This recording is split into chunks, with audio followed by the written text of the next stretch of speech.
former Georgia Congressman and Senator Cruz supporter, Jack Kingston, with me now. Congressman, thanks for the time.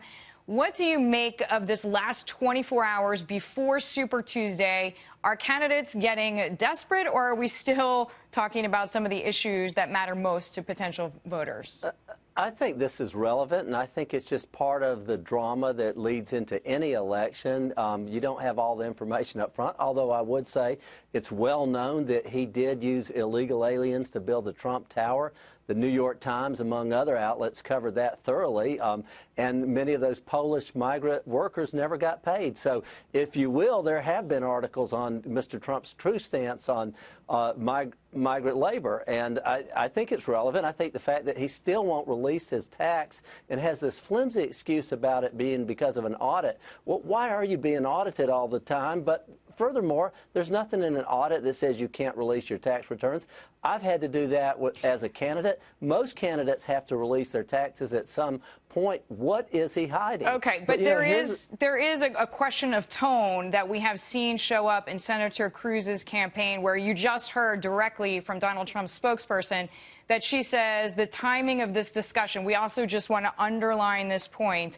This is according to a news source, BuzzFeed, which did not have a reporter in the room, does not have a transcript, and is only going off hearsay from somebody who was in the New York Times building at that time. So as Katrina Pearson, Trump's spokesperson, just told us, the timing is rather tricky, 24 hours before Super Tuesday. Well, I think the reality is Super Tuesday is going to go right past for all of us. Mr. Trump will win some states, but Mr. Cruz is going to win a whole lot of delegates. He's going to be victorious in Texas. He's going to do well here in Georgia, and he's going to walk away from Super Tuesday with some votes, and then they're going to go on to Kansas and go on to Michigan and all the other states that are coming up in between now and Ohio and Florida on the 15th. So it's going to continue to be a knockdown, drag-out campaign, but that's why Ted Cruz has consistently attacked Rubio and Trump on their records, as opposed to these ad hominem attacks, which you are hearing, and they're silly. They're scary, and they're inappropriate. Although the language that we're hearing. Yeah, I agree with you, but some are more substantive. For example, here's Alabama Senator Jeff Sessions yesterday endorsing Donald Trump, which many people thought really hurt Senator Cruz by far the most. Here is Sessions' comment. I think at this time, in my opinion, my best judgment, at this time in Americans' history, we need to make America great again.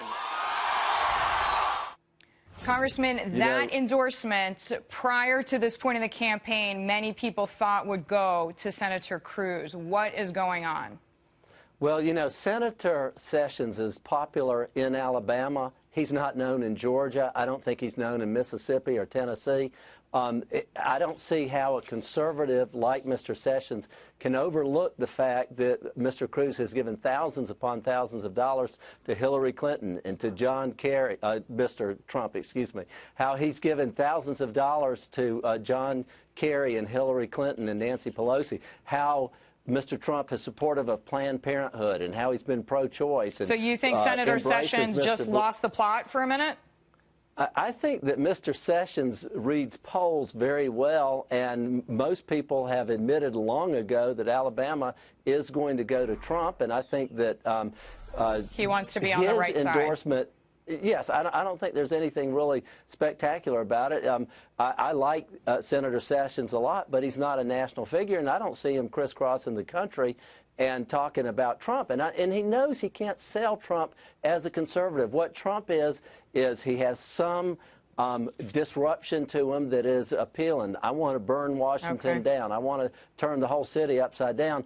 People are so desperate to get Washington turned around, they're embracing that. But when they look at who is the conservative who's been doing that, and often as a lone wolf, it's Ted Cruz. All right. Although, obviously, not having that endorsement was a red flag to many. Former Georgia Congressman, we thank you so much. Jack Kingston with us there.